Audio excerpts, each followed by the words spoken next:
Starting a beauty brand can be an exciting and rewarding journey, but taking it to international markets, that's where the real challenge can begin. So in today's episode, we're going to learn about a fascinating story of resilience, risk-taking, and global ambition. Now, we often hear about beauty brands launching in Europe or North America, but what does it take to build a brand that truly thrives in China? For many founders, the idea of navigating distributors and cross-border e-commerce and the complexities of a different consumer culture, they can feel overwhelming. But for my guest today, Karmen Novak of Flower & Spice, China has become a huge part of her beauty brand. So what happens when your biggest market is on the other side of the world? How do you adapt? How do you pivot? How do you survive when the landscape shifts dramatically, especially after the COVID turmoil of the last years? Well, Karmen has not only navigated these challenges, but is now even helping other beauty entrepreneurs do the same. She's built a brand with a loyal following, secured major distribution deals, and learned firsthand what works and what doesn't when growing a skincare business internationally. So if you've ever wondered what it really takes to scale a beauty brand beyond borders, today's episode is packed with insights that you won't want to miss. Let's get started. Welcome to Green Beauty Conversations, in which I challenge the beauty industry to become sustainable, champion independent and green beauty, and encourage you to join me in making beauty better.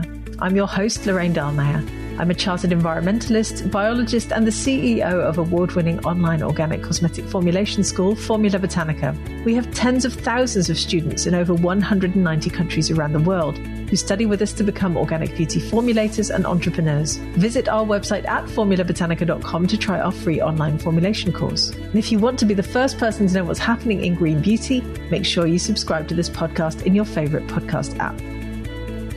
So in today's episode, I'm joined by Karmen Novak, founder of Flower & Spice Modern Apothecary and Formula Botanica graduate. At the age of 35, she relocated to a small town in the Netherlands for love, finding herself at a crossroads in her professional life. As a seasoned marketer and video producer, she quickly realized that the new city lacked compelling career opportunities for her. So faced with this challenge, Karmen decided that it was the perfect time to embrace something new and, after studying with Formula Botanica, started her own skincare brand, blending the power of flowers with her love of spices in cooking, hence the name Flower & Spice. And guided by her mantra, anyone can change their profession and destiny by learning something new, and it's never too late to pursue what makes you truly happy, Karmen transformed her passion into a purpose-driven business. And now, 6 years later, Karmen continues to grow her flourishing brand. Partnering with distributors in Switzerland and China, she is taking Flower & Spice Modern Apothecary to new heights. Hi, Karmen. How are you doing today? Hi, Lorraine. I'm good. Thank you. Thank you for inviting me. Oh, it's lovely to see you again. It's so nice to have you here. We've known each other for many years, obviously. But for our listeners who don't know you and don't know Flower & Spice, can you please introduce yourself and also Flower & Spice to us? I would love to. So I'm Karmen. I'm native Slovenian, but I live in Amsterdam because my partner is Dutch. Around 10 years ago now, 10 years ago, I moved to the Netherlands, and I didn't know what I'm going to do in my life then when my journey actually started, my skincare journey. Amazing. So tell us about your skincare journey. You've got a brand. It's called Flower & Spice. Let's find out a little bit about it. So yeah, brand is now on the market for like 6.5 years. And I started to learn and then create the brand around 8.5 years ago. And thing was, when I moved to the Netherlands, I didn't know the language, and I was working before in the marketing. I really didn't want to go back to working in the agency. I was stressed, overworked, and also was living in a smaller town where there was no good options, and especially for only English-speaking person. I was thinking what I'm going to do, and my partner mentioned that I should do something that I would really like, because that would make me happy, because he has a job that really makes him happy. And I was thinking, and I thought that I always loved natural stores with natural products.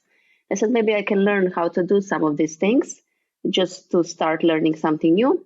And then I found Formula Botanica by Googling how to learn to do products, anything wellness related. And I enrolled into a diploma first. I really, really liked it from day one. I became obsessed with it. I just did it really quick. I did an advanced diploma as well and mask certificate.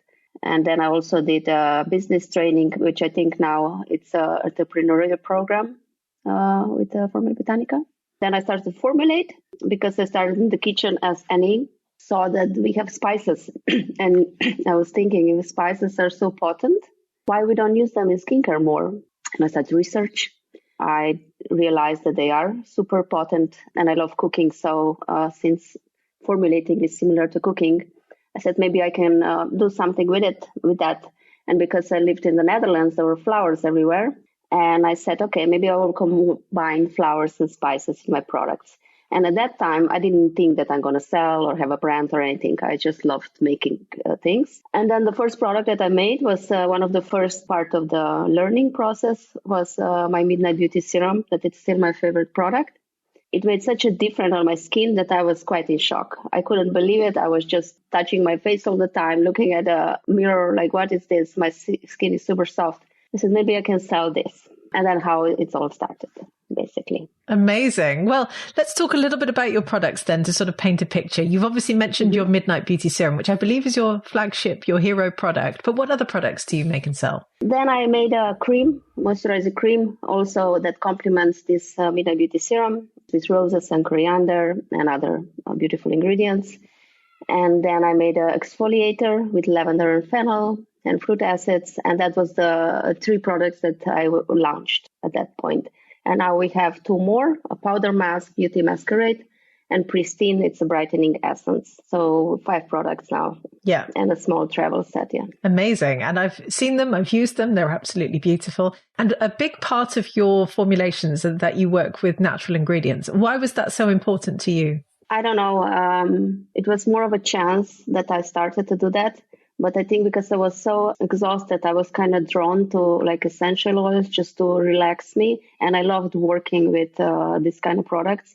And also part of my brand is that it's also aromatherapy, not just skincare, because when you use my products, you actually get relaxed. There's some research done that, for example, lavender or rose essential oils, they're proven to reduce anxiety, stress. And when you're using it in the morning and the evening, you're not only doing a little bit of aromatherapy. I enjoyed working with natural ingredients just because of that. It just felt good.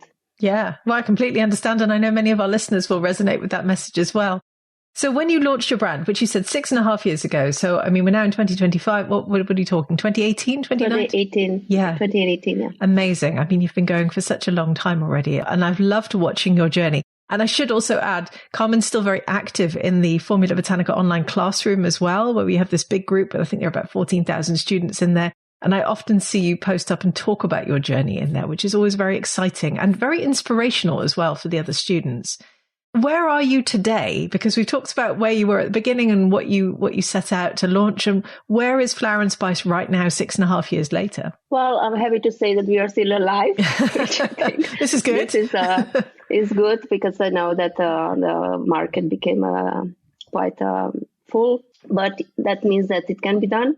We are now selling through our online store, but most of the sales go through distribution in China and distribution in Switzerland, and then some other stores and salons around the world. Amazing. And you've got a small team as well. How many of you are there? 3. I have a social media manager for Asia, and I have a employee that is basically operational manager doing helping me with everything. And then we outsource design, production, shipping, and all this is outsourced. Amazing. Well, small is beautiful, I can tell you that. So let's talk a little bit about the decisions that you made in order to get to where you are now. Because when you started, you decided quite quickly on that you didn't want to manufacture the products yourself. Why did you reach that decision so quickly? And what did you do? The thing is that I'm not really good at, how would I say, production, because it takes a long time. I like to do things quickly. And I wanted to have a good expertise of how to make products stable. I really didn't want to go into deep dive with that. So I really appreciate that I have a laboratory in Switzerland that makes my products that help me with this part, which then makes products even better. So I went that way. And when I went that way, that also meant that I had to produce a lot of products, which means that I had to work really hard to actually sell it. No, I totally understand. And I remember you told an anecdote quite early on about how you decided you wanted to work with this manufacturing plant, this lab in Switzerland. And you approached them and you said, I've got my formulations here. And at that point, what did they say to you when they actually tested them? To go in. And I got a lot of no's from a lot of companies.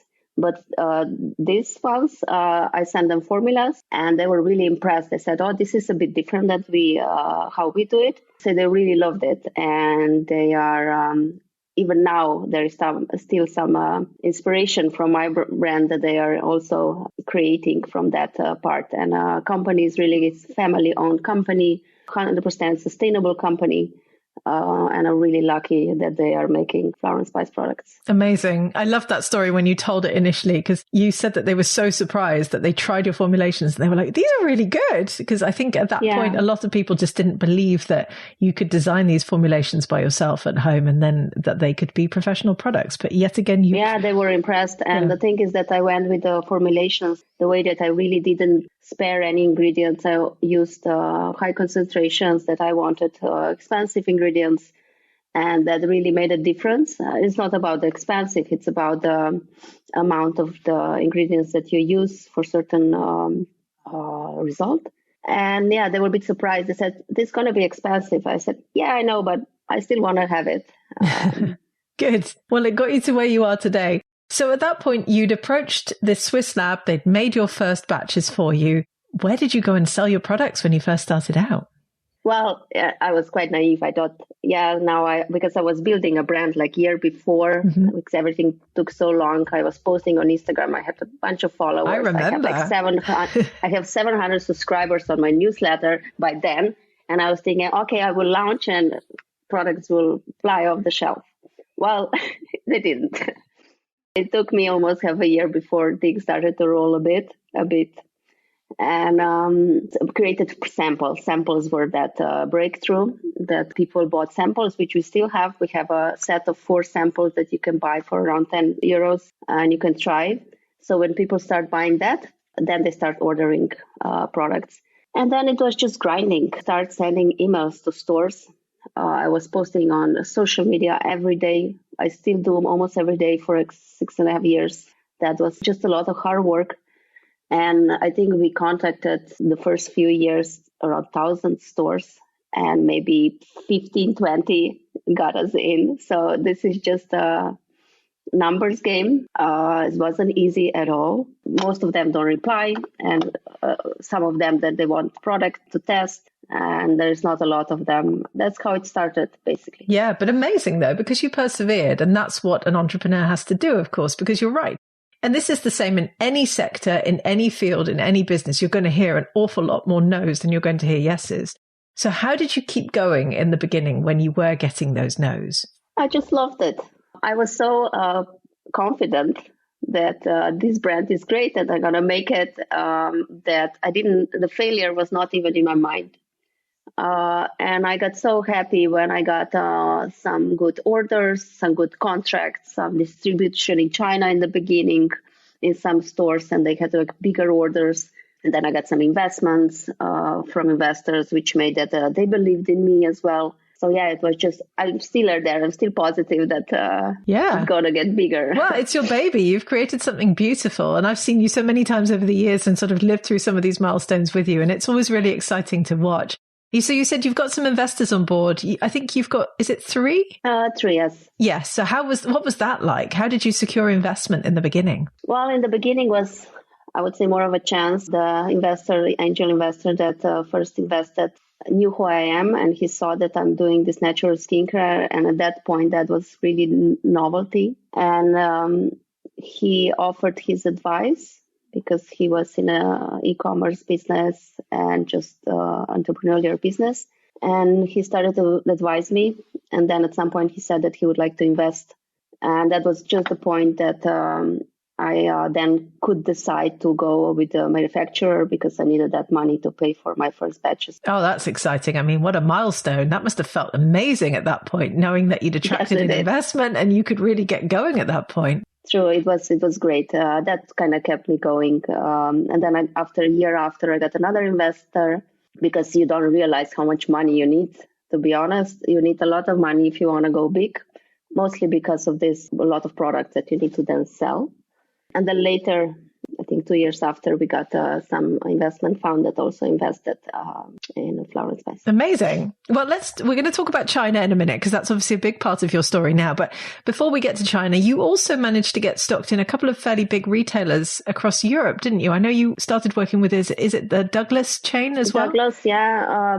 The thing is that we got on online stores, and in Romania also offline, a few stores. Yeah, I mean, you get in, but you have so many brands. If you're not a big brand that have a lot of money to promote, because you have to do it yourself, it's going to be hard that you're going to sell anything. The only place that I sell more is Romania, when I'm in three really big stores there. And they're continually ordering, and they love the products. I went there, I made presentations. There is better.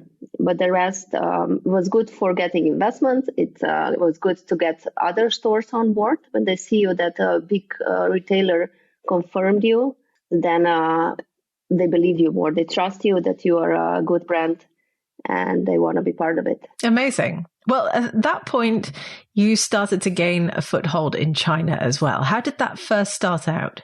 That was one of the stores that I approached that had another Formula Botanica student selling there. Right to them, they want to have my products, and they said yes. And they start ordering, and they start to sell really well. It was quite a good revenue for us that year. It was kind of really jumped up. We were there just in a few stores. And then slowly the distributors came to me. The others came to me. And this is how it started. Yeah. I love this, because there's a real contrast here between what you've just said. You know, you approach this giant chain of stores in Europe, and actually a lot of that didn't necessarily lead to much revenue or growth or sales, but it was exceptionally good for your reputation. And then you approached a smaller store in China, and actually you saw quite a lot of revenue come from that. So that's really interesting, because that's not the way that people would necessarily view it, because of course that's not how it looks from the outside looking in. But it just shows that sometimes building those relationships with smaller retailers can actually be the trigger or the catalyst that helps your brand really gain a foothold in a new market. Definitely. You just have to be present on different places that you never know when the luck strikes, right? Yes, exactly. It's about keeping going every time you hear those no's as well, which has obviously been a big part of your strategy. Tell me what strategies have worked best for growing your brand in China, because you sell a lot of product in China compared to the rest of the world now, don't you? Majority, yes. Yeah. Because distributors, they are buying in bigger numbers. Mm-hmm. There is no strategy. The thing is that everything is learning curve. We had a first distributor from Macau that put us in a few stores in Macau and Hong Kong.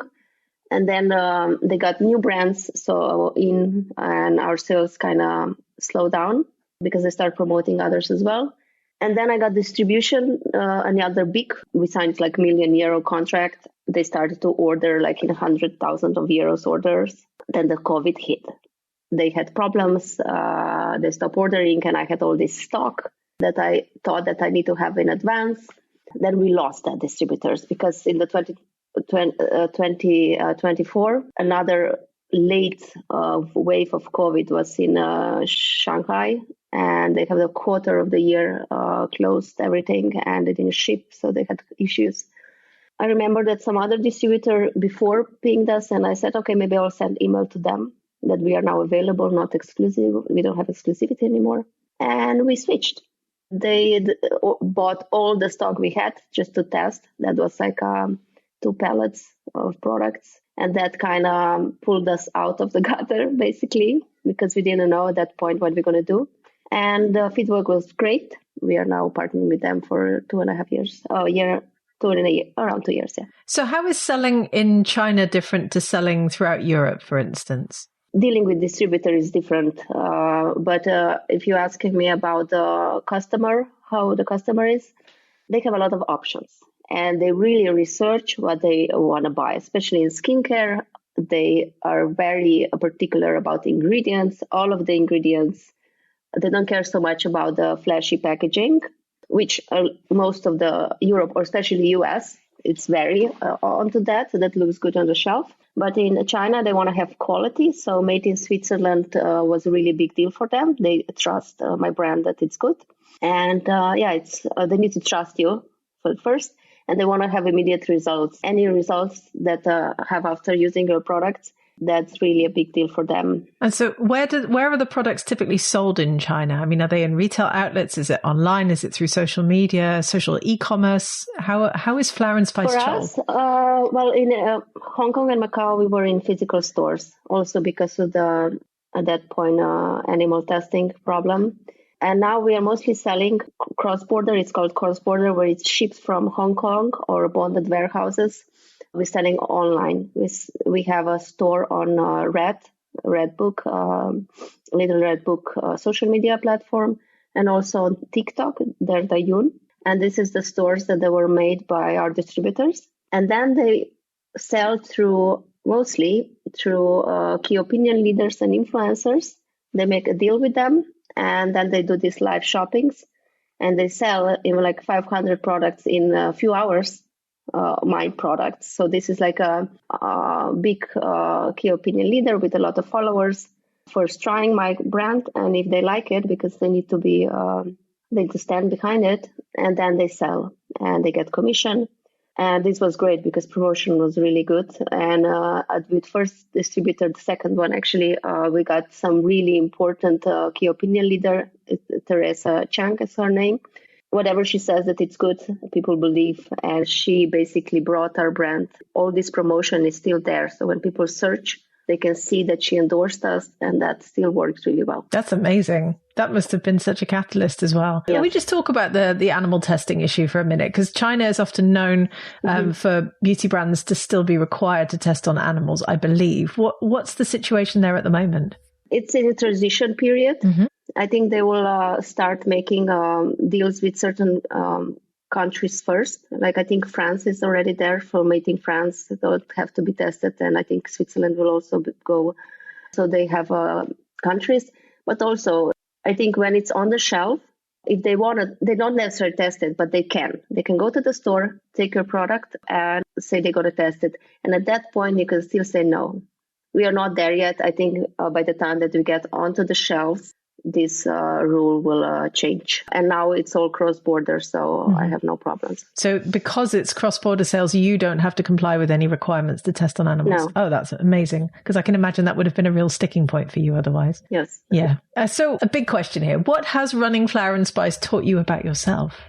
Oh, yes, definitely. Building a brand is it's a journey for personal growth, for sure. I learned that I'm quite resilient, and that also I'm quite fragile. I really had to prioritize my well-being, because otherwise you get overworked. And we had some fertility journey through all these years as well, which really depleted my health. Then work overload, and mostly stress with work, because it's all uncertainty, constant uncertainty. And I really learned how to take care of myself as well, which I think is very important. It is. It's something that entrepreneurs don't always do particularly well. I am very guilty of that myself too. And obviously your fertility journey ended very positively about a year ago, yes, I believe. I'm in a baby room. We're recording and Karmen is in the baby room at the moment, and you now have a 1-year-old as well, don't you? Yes. So congratulations on that front. Thank you. So reflecting on your journey, what advice would you give aspiring entrepreneurs in the skincare industry? Because there are still many people for whom this is a huge dream, and they look up to you and they look at your story and they feel really inspired by what you've created. And what advice would you give to them? I would say that I have maybe 2 advices that I would say. If you want to do a skincare because you love formulating, think about if you want to go big, or you just want to make something at home and go to the local market and sell it. This can be also very fulfilling, can give you enough money to have a paycheck. Because if you're going to go big, then you have to go full in. And you have to know that you're going to need a lot of money, that you're going to need to have investors, or just have something really extra that it will pick up. So it's possible both ways. But yeah, my advice is think about it, what you really want. Sometimes you see in a journey that wishes change. But it's not easy, but it's possible. And I know how if you are at Formula Botanica and already learning, you probably love doing that. So make sure that if you want to do a formulation, that it's not the same as being mostly then focused on sales, marketing, and promotion. When products are done, it's all about selling and marketing. Make sure that you are aware. Yep. Good advice, and definitely one to take to heart. Before we wrap up the interview, you're also offering advisory services to brands, I believe, who want to break into China, including obviously Formula Botanica students. Can you tell us a little bit more about what you're doing at the moment? Yeah, this was just a recent thing I did in December. I set it up because now I'm confident enough that I have enough knowledge to pass it to others. And I got a lot of questions from young entrepreneurs. How you did it? How can I do it? I set up a Beauty in China website, and where you can download free guide and also book a consultation call with me if you want to work with me and just to get an insight, or if you're already there. That's what I'm going to do. Amazing. Well, we'll include the link. Yeah, well, exactly. We'll include the link for that with the show notes. And where can our listeners find out more about you and Flower and Spice then? Well, my Instagram, which is you go to my website, and I have a social media Instagram, and then it's also TikTok. I will also set up soon a YouTube channel that I will call Beauty Business with Karmen, when I will actually tell people how I did it. I will go in details, how to make a wholesale light sheet, how to get investors, how to do a pitch deck. I will start to do that, just share my knowledge, because I think it's important if you're starting. I learned from scratch and I made so many mistakes. I think it's useful for people to not need to do it because I did it for them. Amazing. Well, I will make sure that we include all the links that we can with the show notes. Obviously, the YouTube channel will follow in due course, and I'm really excited to watch you launch that. And I know that we'll share that with our community as well. Karmen, thank you so much for joining me on the podcast today. It's been really lovely chatting to you. Thank you for inviting me. I would love to hear your thoughts on this episode. Did you also feel inspired by listening to Karmen talk about the determination that kept her going every time someone said no to her? I did. I loved hearing that story. I always love hearing stories like that. So leave us a comment on our social channels, as both the Formula Botanica team and I love hearing from you too. And if you want to hear some more interviews with Formula Botanica graduates, please do delve back into the podcast archives. So 2 of the last graduates that I interviewed were in episode 247, in which I spoke with Evelyn Akande about her journey of growing candid naturals in Nigeria. It was a brilliant episode. Go and listen to that one. Or episode 233, in which I interviewed Anna Boyardi about her brand Anna B Cosmetics, which she runs from her home in Rome. 2 brilliant graduates, and you need to hear their stories. There's a wealth of information in our old episodes, and I do encourage you to go back and listen to them. Thank you for joining Karmen and I for this latest episode of Green Beauty Conversations. I hope you enjoyed it. If you did, please do leave us a 5-star review so that other people can enjoy these conversations too. Make sure you subscribe to the podcast on Apple Podcasts or Spotify or whatever your favorite podcast app is, and stay tuned for the next episode. Follow Formula Botanica at Formula Botanica on Instagram, YouTube, TikTok, Facebook, Pinterest, LinkedIn. We're everywhere. And come and give me a follow at Lorraine Dallmeier on Instagram and LinkedIn. Visit our website at formulabotanica.com and sign up for our free online formulation course today.